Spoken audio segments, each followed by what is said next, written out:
this is my son. And I've been reading those screenshots. Doon ko napagtagpi-tagpi lahat na kaya pala hindi siya makapag-release ng statement. Dahil sila pa pala this whole entire time. I didn't know. I was in the dark. I didn't know. I had no idea. God knows. Ilang beses ako nagtanong.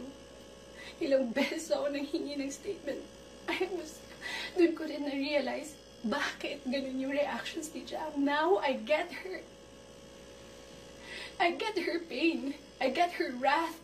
I get her anger. Kaya pala ganun. Because she was clueless about everything. I was clueless about everything. We both believed kung anong mga nasabi sa akin. Maybe iba yung sinabi sa kanya.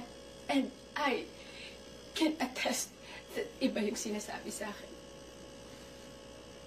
That's my side of the story. I have so many things to say.